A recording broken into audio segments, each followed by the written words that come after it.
السلام علیکم ورحمۃ اللہ۔ ٹاپک آپ جانتے ہیں کہ وراثت ہے۔ یہ اس کی یوں سمجھ لیں کہ تیسری نشست ہے ہماری۔ اس سے پہلے ہم نے یہ جانا تھا کہ سورہ نساء کی آیت نمبر 11، 12 اور 176 کے تحت، یہ 3 آیات ہیں سورہ نساء کی۔ ہمارے ہاں فقہا نے، مفسرین نے، امت کے علماء نے جس طرح سے ان آیات سے قرآن مجید کے حصص کو سمجھا ہے، ہم نے کچھ کیس جو ہے وہ فرضی بنا کر آپ کے سامنے رکھے تھے، اور ان کی جو تقسیم ہے علماء کرام کے مطابق وہ بھی آپ کے سامنے رکھے تھے۔ اور آپ نے دیکھا تھا کہ ان کیسز میں کچھ تو کیس ایسے تھے جہاں پر تقسیم پوری ہو جاتی ہے، لیکن کچھ کیسز ایسے تھے کہ جس میں تقسیم پوری ہی نہیں ہوتی۔ یعنی اگر کل 12 روپے چھوڑے ہیں میت نے، تو جو حصے دار ہیں ان کے جب حصے نکالے جاتے ہیں ان کی بتائی ہوئی تقسیم کے مطابق جو انہوں نے قرآن سے سمجھی ہے، تو حصے کم پڑ جاتے ہیں، پیسے کم پڑ جاتے ہیں، حصے دار زیادہ ہوتے ہیں، پیسے کم پڑ جاتے ہیں، جس کے نتیجے میں کسی ایک حقدار کا جو حق ہے وہ مارا جاتا ہے۔ یہ تفصیل سے ہم نے دیکھا، یہ پرابلم آ رہا ہے۔ اس سے پہلے کہ ہم آج مزید آگے بڑھیں اور یہ جانیں کہ پھر ان فقہا نے اور مفسرین اس کا حل کیا نکالا ہے، نمبر 2 یہ کہ جو حل نکالا ہے، کیا اس حل کے نتیجے میں قرآن جو حقداروں کو حق دیتا ہے وہ انہیں ملتا ہے یا نہیں ملتا، اس کا بھی ہم نے تجزیہ کرنا ہے۔ لیکن ان 2 باتوں کی طرف آنے سے پہلے ایک چیز جو یقیناً آپ سب اچھی طرح سے سمجھ گئے ہوں گے، میں چاہتا ہوں کہ آپ اس پہ تھوڑی سی توجہ کریں۔ وہ یہ کہ ہمارے ہاں اس چیز کو بڑا اہم سمجھا جاتا ہے کہ جس پر اجماع ہو گیا نا امت کا، علماء کا، یعنی ایک ایسی بات جس پر سبھی کا اتفاق ہو گیا، وہ حجت بن جاتی ہے چیز، اسے دین کے اندر حجت سمجھا جاتا ہے۔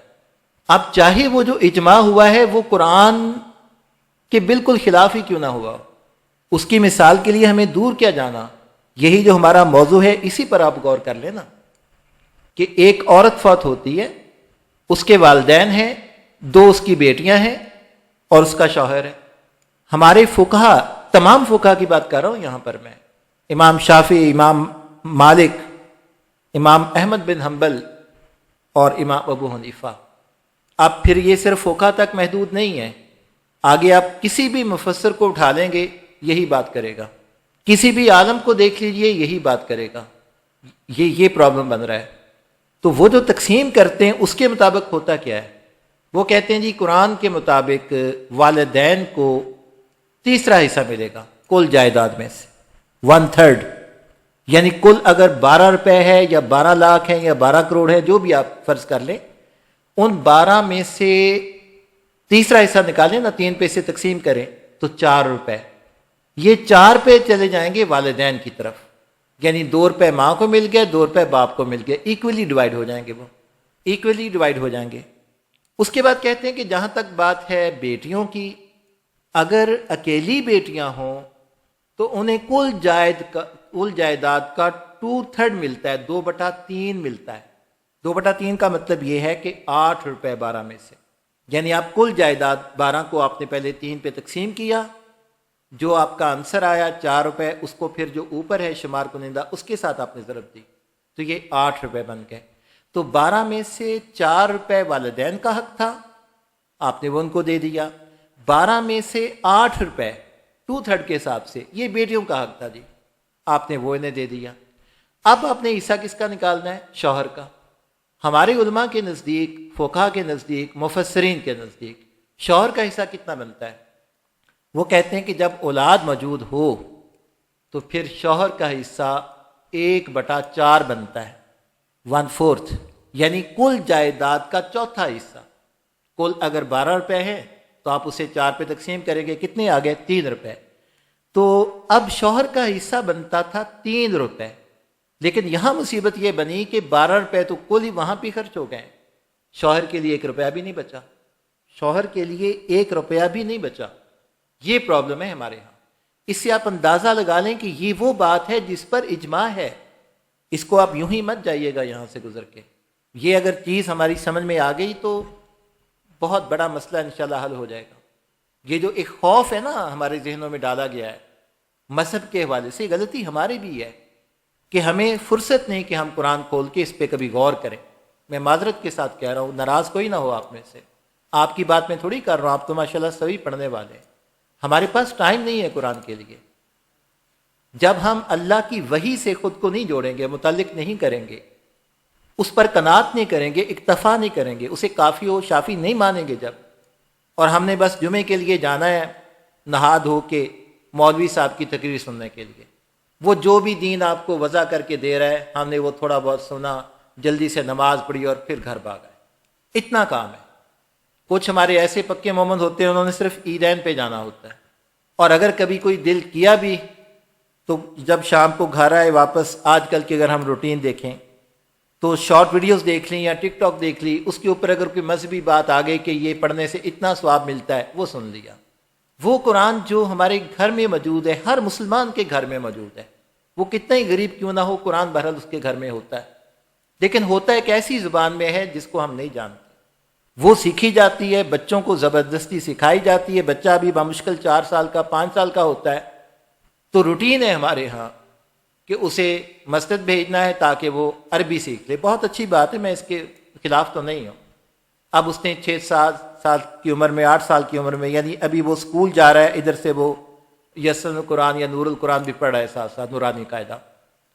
بچہ جو ہے وہ تیسری کلاس میں ہوتا ہے، چوتھی کلاس میں ہوتا ہے، اس نے پورا قرآن جو ہے وہ پڑھ لیا ہوتا ہے۔ بہت اچھی بات ہے، بڑی سعادت ہے، لیکن سوال یہ ہے کہ آگے بھی تو کچھ کرنا تھا نا۔ ہماری زبان میں جو ٹرانسلیٹ ہوا ہے، جو اس کا مطلب ہے، معنی ہے، جو اس کے اندر پیغام ہے، وہ بھی تو سمجھنا تھا۔ تو نہ ہمیں ہمارے والدین نے یہ بات بتائی تھی کہ بچوں سب سے اہم یہ ہے، یہ جو میسج اللہ کی طرف سے آیا ہے یہ آپ نے اپنی زبان میں اس کو جاننا ہے، سمجھنا ہے، اور نہ ہی ہم نے اپنے بچوں کو بتایا۔ اس کے نتیجے میں پھر یہ جو کچھ ہمیں ملتا ہے دین کے نام پر، پھر یہ قبول کرنا پڑتا ہے۔ تو بات یہ چلی تھی کہ یہ جو خوف ہمارے ذہنوں میں طاری ہوتا نا کہ بڑے بڑے قاداور علماء، بڑے بڑے فقہا، امت کا اثاثہ 1200 سال سے 1300 سال سے، اس سوال اٹھایا جاتا ہے جی سب کے سب غلط تھے۔ ہم کہتے ہیں کہ یہ بات نہیں ہے۔ آپ کے سامنے قرآن مجید پڑھا ہوا ہے، کھولیں، پڑھیں، مطالعہ کریں، اور جو کچھ علماء کی طرف سے آپ کو ملا ہے یا جو کچھ منسوب ہے فقہا کی طرف وہ بھی پڑھ لیں۔ ہم زیادہ سے زیادہ رائت یہی کہہ کے دے سکتے ہیں نا کہ جو ان کی طرف منسوب ہے باتیں، امام اعظم ابو حنیفہ کی طرف یا امام شافعی یا احمد بن حنبل یا ابو الیث سمرقندی، ان کی طرف جو منسوب ہے باتیں یا پھر وہ باتیں غلط ہیں۔ اگر ان بزرگوں کو بچانا ہے تو پھر یہ کہہ دیا جائے۔ بخاری، مسلم، ترمذی جو روایتیں جمع کرنے والے محدثین ہیں، اگر وہ روایتیں قرآن کے خلاف ہیں، رسالت مآب صلی اللہ علیہ وسلم کی سیرت کو داغدار کر رہی ہیں اور انہیں آپ نے بچانا بھی ہے، تو پھر یہی کہا جا سکتا ہے کہ یہ کتابیں بعد میں کسی نے تبدیل کر دی ہیں۔ یہ نسبت جو ان کی طرف ہے کہ انہوں نے لکھی تھی، یہ ٹھیک نہیں ہے۔ اور اگر اسی بات پر اصرار ہے کہ نہیں جناب جو انہوں نے لکھا تھا ہم تک وہی پہنچا ہے، تو پھر معذرت کے ساتھ پھر وہ دین کی خدمت تو نہیں کر کے گئے۔ تو یہ جو ٹاپک ہے آج کا، اس کے ساتھ یہ ریلیٹڈ تھی بات، اس لیے میں نے تھوڑا سا آپ کا وقت لیا کہ اجماع ہے اس بات پر کہ حصے اس طرح سے نکالے جائیں گے، لیکن جب نکالتے ہیں تو نتیجہ یہ نکلتا ہے کہ بیٹیوں کا حصہ دے کے 2/3 یعنی 8 روپے، اور والدین کا حصہ دے کے 1/3 یعنی 4 روپے، 8 اور 4 12 روپے، 12 روپے تو یہیں پر پورے ہو گئے، خامد کے لیے بچے کچھ نہیں۔ تو آج ہمیں یہ دیکھنا تھا کہ اس طرح کی اگر سچویشن ہے، انہوں نے پھر اس کا حل کیا نکالا، اب کیا کیا جائے؟ شوہر کو دینا بھی ہے، پیسے بچے نہیں ہیں، جیب سے تو کوئی نہیں دے گا۔ تو اس کا جو حل نکالا ہے وہ ہسٹری میں، تاریخ میں، روایات میں جو ملتا ہے اسے اول کہا جاتا ہے، اسے فن کہہ لیجئے، اسے قاعدہ آپ کہہ سکتے ہیں، آپ کی مرضی ہے جو بھی آپ اسے نام دے دیں۔ بہرحال اسے عربی میں اول کہتے ہیں، آئن، واو اور لام۔ جسٹ اے منٹ، میں آپ کے سامنے اس کی ڈیفینیشن رکھ دوں۔ ہاں، یہ اس کی ڈیفینیشن ملتی ہے جی آپ کو، یہ آپ پڑھ سکتے ہیں۔ اول جو ہے یہ بیسیکلی ہے کیا چیز؟ Decreasing the fractional share to the common denominator and increasing the denominator in order to make it equal to the sum of the numerator. اس میں کیا یہ جاتا ہے کہ جب تقسیم پوری نہیں ہوتی، تو پھر یہ تمام جتنے بھی ورثہ ہوتے ہیں ان کے حصوں میں برابر کی نسبت سے کمی کر دی جاتی ہے۔ جب برابر کی نسبت سے کمی کر دی جاتی ہے تو اس کے نتیجے میں ہوتا یہ ہے کہ تمام ورثہ کو حصے تو مل جاتے ہیں، لیکن یہ وہ حصے نہیں ہوتے جس کا حکم قرآن دے رہا ہوتا ہے۔ اب آئیے ذرا مثالوں سے ہم دیکھتے ہیں کس طرح سے۔ جی ہاں، یہ تھوڑا سا رف سکیچ ہے، اس کے لیے معذرت چاہتا ہوں، آپ کو اس پہ گزارا تو کرنا پڑے گا۔ جی ہاں، آپ سکرین پہ غور کریں، اگر آپ تک یہ سکرین منتقل ہو رہی ہے تو یہ چیز۔ اب یہ کرتے کیا ہے؟ اوپر آپ دیکھ سکتے ہیں کہ جو خاتون ہے جس کی ڈیتھ ہوئی ہے، جو اس دنیا سے جا چکی ہے، اس کے ورثہ میں سے اس کی ماں اور اس کے باپ دونوں زندہ ہیں، اس کی 2 بیٹیاں ہیں اور اس کا شوہر ہے۔ تو کل یہ 4 لوگ ہیں، ماں باپ، 4 نہیں 5 بنتے ہیں، ماں باپ، 2 بیٹیاں اور شوہر۔ اب ماں کا حصہ 1/6 ہے، اسے ملنے تو 2 روپے چاہیے تھے، لیکن جب یہ برابر کی کمی کرتے ہیں تو اسے 2 روپے کی بجائے 1 روپیہ اور 60 پیسے ملتے ہیں۔ یہ جہاں میں نے اوپر ماں لکھا اس کے نیچے آپ دیکھ سکتے ہیں 1/6 ہے، اس کے نیچے اگر آپ غور کریں تو سبز رنگ میں 2 ہے جو کہ اس کا اصل حصہ بنتا تھا۔ ان کی اپنی فہم کے مطابق جو قرآن انہیں دے رہا ہے وہ 2 روپے دے رہا ہے۔ اگر 12 کروڑ کل جائیداد تھی تو 2 کروڑ ان کا حق بنتا تھا، ماں کا، باپ کا بھی۔ لیکن اول کے فن کے نتیجے میں ہوا یہ کہ 2 روپے کی بجائے اب انہیں 1 روپیہ اور 60 پیسے ملیں گے۔ سعید صاحب آپ کی بات کرنا چاہ رہے ہیں؟ پلیز سعید ملک صاحب، ہینڈ ریز کی جو ہے نا وہ علامت آ رہی ہے، تو سعید ملک صاحب کی بات کرنا چاہتے ہیں؟ میرے خیال میں شاید نہیں۔ جی، تو میں یہ عرض کر رہا تھا کہ 2 روپے ان کا حق تھا، لیکن ان کو کتنا مل رہا ہے؟ اب نیچے آپ سرخ رنگ میں دیکھ سکتے ہیں 1.6 کا مطلب ہے 1 روپے اور 60 پیسے۔ باپ کے ساتھ بھی یہی ہوا، ماں کے ساتھ بھی یہی ہوا۔ اچھا، بیٹیوں کو جو 2/3 ملنا تھا، یعنی 12 میں سے 2/3 جو بنتا ہے وہ 8 روپے بنتے ہیں۔ 8 روپوں کی بجائے انہیں 6 روپے اور 30 پیسے ملیں گے۔ اب اس صورت میں 2 روپے اور 30 پیسے بچ جائیں گے، یہ شوہر کو مل جائے گی۔ تو یہ ہے طریقہ کار جسے اول کہا جاتا ہے، اور روایتوں کے مطابق اس کا آغاز کب ہوا؟ کہا جاتا ہے کہ سب سے پہلے اس کی ضرورت جو پیش آئی وہ عہد فاروقی میں پیش آئی۔ ایک کیس ان کے سامنے آیا جس میں پرابلم بنا، اب کوئی سمجھ نہیں آ رہی تھی کہ کیا کیا جائے، تو پھر انہوں نے کہا کہ اس طرح سے تمام کے حصوں میں برابر کمی کر دی جائے گی، اور کمی کرنے کے بعد ان کو حصے دے دیے گئے۔ اسے اول کہا جاتا ہے۔ اور پھر اس وقت سے لے کر اب تک تمام فقہا، تمام مفسرین، تمام علماء کے سوائے اہل تشیع کو چھوڑ کے، فقہ جعفریہ کو چھوڑ کے، اہل سنت کے تمام فقہا، تمام مفسرین اور تمام علماء، ان کا اتفاق ہے اس بات پر کہ ایسا ہی کیا جائے گا۔ جب کمی واقع ہوگی تو پھر یہ کیا جائے گا۔ اب اس صورت میں ہوا کیا ہے، اور دوسرا یہ کہ یہ نکالا کیسے گیا؟ اس کا طریقہ یہ ہے کہ اب دیکھیں نا، یہ بنتا کیا تھا؟ نسبتی مجموعہ اگر آپ ان کا لیں، 1/6، پھر 1/6، پھر 2/3 اور 1/4۔ نیچے جو مخرج ہے جسے آپ ڈینومینیٹر کہتے ہیں، اس کا اگر آپ اس کی تجزیہ کریں، فیکٹرائز کریں، تو یہ تو بنتا ہے 12۔ اب وہ 12 کی بجائے نسبتی مجموعہ لے رہے 9.4۔ جب 9.4 نسبتی مجموعہ لیں گے تو پھر یہ جو آپ کے سامنے میں نے ایک تقسیم رکھی ہے جس میں حصے کم ہو چکے ہیں، پھر یہ نکل آئے گا۔ اب سوال یہ پیدا ہوتا ہے کہ 9.4 کیسے نکلتا ہے، اس کا کیا طریقہ کار ہے؟ تو وہ کرتے یہ ہیں کہ جب دیکھا کہ نسبتی مجموعہ تو 12 آ رہا ہے، لیکن جو ہمارے پاس حصے بنے کہ ماں کے 2، باپ کے 2، بیٹیوں کے 8 روپے اور شوہر کے 4 روپے، جب ان کو آپس میں جمع کرتے ہیں 2، 2، 8 اور 4 کو، یہ بنتا ہے 12 کی بجائے 15 بن جاتا ہے۔ تو اب وہ یہ کرتے ہیں کہ 12 کو تقسیم کرتے ہیں 15 پر۔ یہ نیچے آپ دیکھ سکتے ہیں آخری 2 سطروں میں، جب 12 کو آپ ڈیوائڈ کریں گے 15 پر تو جو بھی رزلٹ آئے گا، جیسے کہ یہاں پہ 0.8 ہے، اس کو آپ ضرب دے دیں گے 12 کے ساتھ، جو کہ اصل نسبتی مجموعہ ہے۔ تو جب 12 کے ساتھ ضرب دیں گے تو یہ جو 9.6 ہے، اب 12 کی جگہ پہ آپ 9.6 نسبتی مجموعہ رکھ کے دوبارہ سے آپ یہ تقسیم کریں گے. اب 9.6 نسبتی مجموعہ ہے, آپ نے ماں کا حصہ نکالنا ہے, تو 9.4 کو آپ 6 پہ تقسیم کریں گے تو وہ 2 کی بجائے 1.6 نکل آئے. باپ کا بھی ایسے ہی نکل آیا.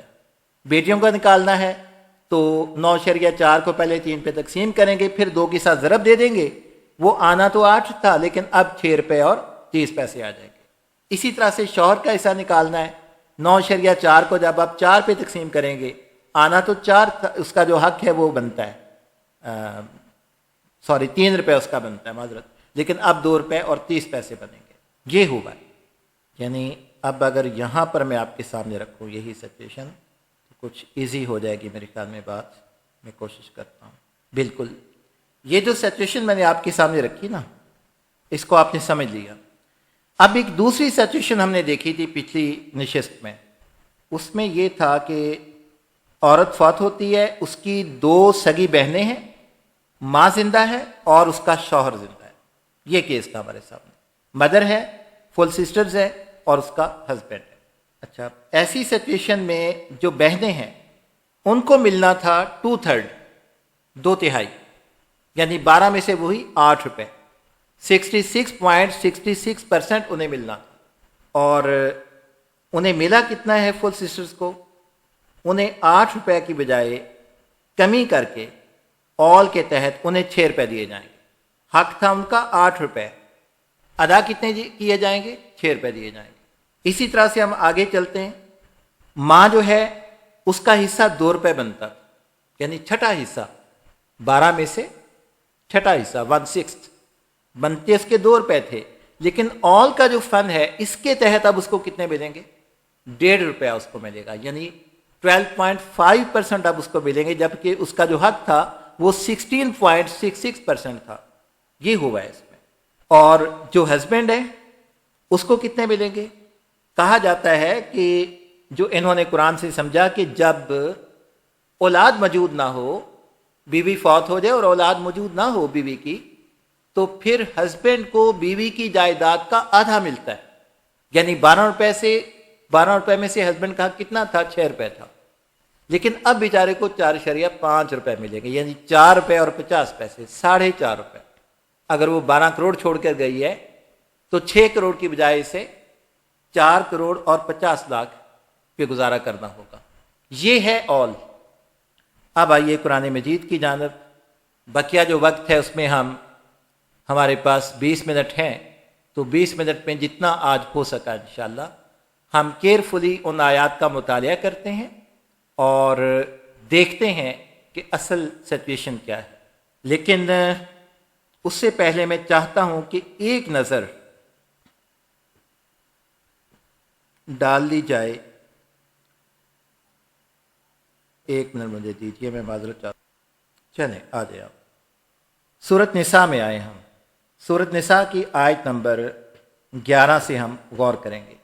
آپ احباب سے درخواست ہے کہ آپ پلیز موبائل فون استعمال اگر کر رہے ہیں تو اسے لینڈسکیپ بھی کر لیں, تاکہ یہ جو قرآن ہے یہ کچھ زوم ہو سکے اور سمجھنے میں پڑھنے میں آسانی ہو جائے. آٹو روٹیٹ کا جو آپشن ہوتا ہے نا, اس پہ کر کے اس کو آپ پھیلا لیں, اس کو لینڈسکیپ پہ کر لیں. آیت میں اللہ تعالیٰ ارشاد فرماتے ہیں کہ یوصیکم اللہ فی اولادکم, تمہاری اولاد کے بارے میں اللہ تمہیں ہدایت کرتا ہے. للذکری, ذکر کہتے ہیں مرد کو, لام کے نیچے جو زیر ہے اس کا مطلب ہے واسطے. للذکری مرد کے لیے, مذکر کے لیے. مثل حظ الانثیین, مثل مانند, حظ میں نے حصہ, انثیین 2 مؤنث 2 عورتیں, یہ تسنیہ کا صیغہ ہے. مرد کے لیے 2 عورتوں کے برابر حصہ ہے. للذکری مثل حظ الانثیین, یہ ترجمہ ابو العلا مودودی صاحب کا ہے, کسی کا بھی آپ نکال سکتے ہیں, سبھی نے یہی کیا ہوا ہے. تمہاری اولاد کے بارے میں اللہ تمہیں ہدایت کرتا ہے کہ مرد کا حصہ 2 عورتوں کے برابر ہے. فَإِن كُنَّ نِسَاءً فَوْقَ اثْنَتَيْنِ فَلَهُنَّ ثُلُثُ مَا تَرَكَ. فا کا مطلب پس, ان کا مطلب اگر. پس اگر, کنہ ہوں, یہ مؤنث کے لیے.